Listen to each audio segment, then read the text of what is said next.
what kind of deliverables can a client expect from you after you finish the project?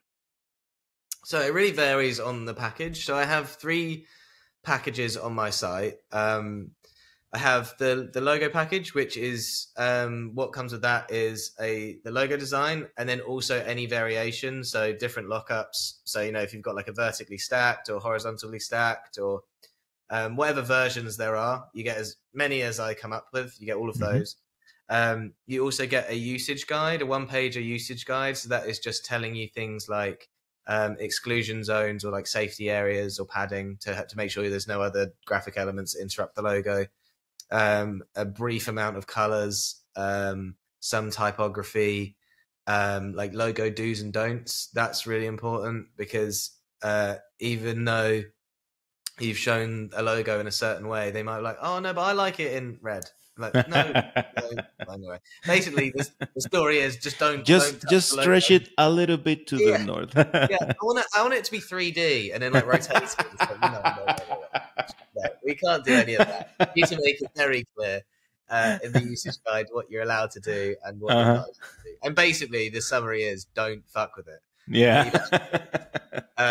So they come to the usage guide, and then also in the last year or so, I pulled together what I called a files types guide. And for designers, everyone knows like PNGs, SVGs, AI files. A lot of that is completely alien to some of these to our clients. And so I created this little 1-pager, which is just like, this file does this file does that, this color mode does that, use this color mode for this, use CMYK for print, RGB for whatever. So they have this whole like pack that they can then go away with and put it straight into practice. And obviously, in terms of the actual files themselves, so I use Logo, what is it called? Logo Export Express? I can't remember what it's called. Logo Package Express, I think it's called that. Okay. And that's like a plugin for Illustrator. So you just press a couple of buttons and it does all the exports for you. So all the different color variations, all the different lockup variations, does it all for you really quickly in like 3 minutes. So that will export, depending on what you put into the program, you can get, I usually send over SVG files, PNGs. I think that's it. Because SVGs cover everything. If you need to edit it, change colors or whatever, PNGs for any use really. You can't. I haven't found a usage case where a client really needs a JPEG, because unless for like, for example, it's like social media display pictures, then you would. But like most of the times, you just want to drag and drop a PNG because you're going to put it on a transparent background or whatever. PNGs does the job. So yeah, I think it's just SVGs and PNGs I send.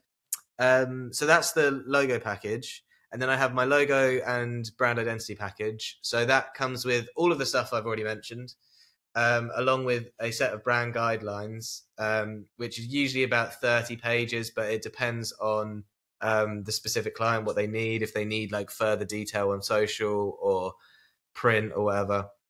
So generally speaking, it's about 30 pages, and that details everything they need to know about the logo and also the full brand identity. So supporting color palettes, imagery, typography support, like typography pairings, scale of typography, applications of type and color and logo, and different variations of all of those together.